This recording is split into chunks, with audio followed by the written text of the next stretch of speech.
ఇచ్చారు.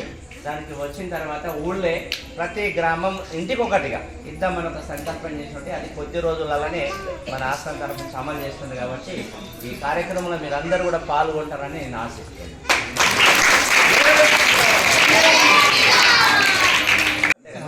కరెక్ట్ ఒక 7 గంటలకు హాజరై మరి ప్రతి శనివారం 100 వారాలు కూడా సమాప్తి కూడా చేశారు. కాబట్టి ఈ రోజుతో మనకు సమాప్తి అయింది. అంటే ఈ 100 వారాలు చేసింది కాక ఇంకా మన ఇళ్ళల్లో అవకాశం దొరికితే మన ఇంకా పరివారం ఉంటాయి కదా, నా పిల్లలు కానీ భార్య కానీ వాళ్ళందరం ఇప్పుడు కొందరికి చదువు వస్తుందన్నా కొందరికి రాదు. చదువచ్చిన వాళ్ళు ఇప్పుడు మీరు చదివేను మీరంతా ఉంటే మేము అన్నాం బాగా. అట్లా మన ఇంట్లో పరివారం కూడా ఒక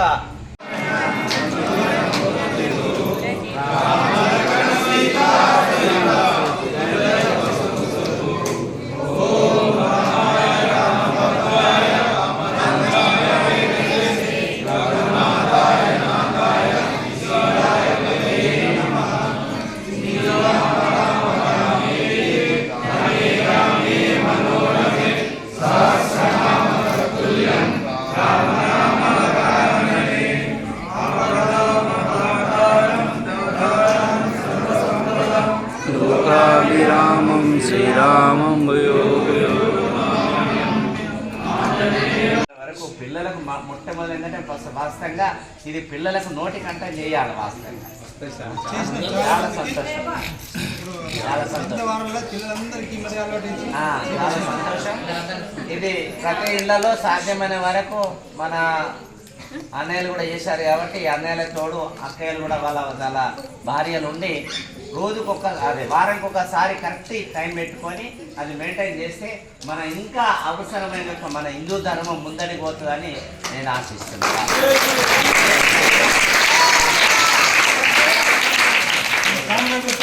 రెండో విషయం ఏంటంటే మనము ఒక 10 నిమిషాల టైం దానికోసం తీసుకొని ప్రతినిత్యం అవకాశం ఉన్నప్పుడల్లా లేదంటే వారం నాడు ఒక వారం నాడు ఇప్పుడు ఎట్లా పెట్టుకున్నాం లిమిట్ ప్రతి ఒక శనివారం నాడు మనందరం ఇంట్లో అందరం కూకొని ఆ పారాయణం చేస్తే అంటే శాస్త్రం చెప్తుంది అంటే 100 ఒక్కరు చేసింది ఒక ఎత్తు, ఇప్పుడు ఇంతమంది చేసింది ఒక ఎత్తు, ఇంకా మన ఇంట్లో కూడా మన పరివారం చేసింది కూడా ఒక ఎత్తు. ఎందుకోసం అంటే ఏది శుద్ధి అవుతుంది?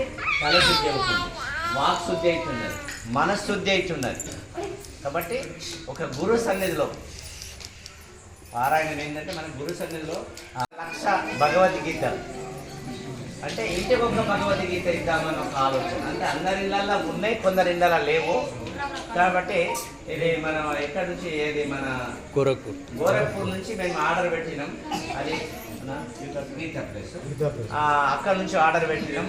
సుమారు ఒక 1,00,000 పుస్తకాలకు ఒక 25 లక్షల రూపాయలు అవుతున్నాయి. వాస్తవంగా 25 రూపాయలు, దాని ప్రైజ్ ఎంత?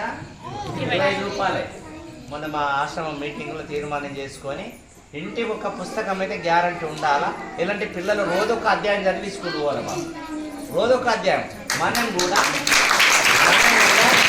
అందరికీ అంతనో ఇంతనో చదివచ్చిన వాళ్ళు ఉన్నారు. వాస్తవంగా అందరికీ అంతనో ఇంతనో చదివచ్చిన వాళ్ళు ఉన్నారు.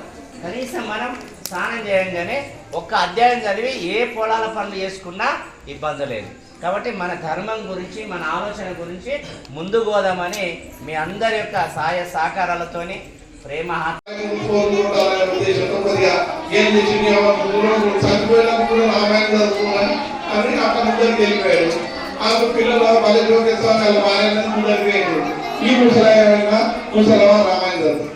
ఒక గంట తర్వాత రైలు వచ్చింది. రైలు ఆగింది, అందరికి రైలు కలిగింది. కొద్ది దూరం ఎంత తాగింది చూస్తే ఈ యొక్క యువకుల జంటలో భర్త ఎక్కిను భార్య తిన్నున్నది ఆపిడు. ఆయన చైవరి తాగి పట్టుకుని అనుకుంటారు కూర్చున్నాడు. ఆయన ఆ సంచలనే తీసి చదువుతున్నాడు. ఇగో రాముడు ఎట్లున్నాడా అంటే ఆ భార్య అంటారు. ఈయన రామాయణం చదువుకుంటా ఆయన అన్నాడు. అదే సమయంలో ఒక కుటుంబము అప్పుడే పెళ్ళైనటువంటి కుటుంబం ఏదైతే ఉందో ఆ కుటుంబం కూడా రైల్వే స్టేషన్ యొక్క ప్లాట్ఫామ్ మీదకి వచ్చింది. ఆ ప్లాట్ఫామ్ మీదకి వచ్చి కొత్తగా పెళ్ళైంది ఈ ముసలి దగ్గరికి వచ్చాను. ఆ పుస్తకం చదువుతున్నాం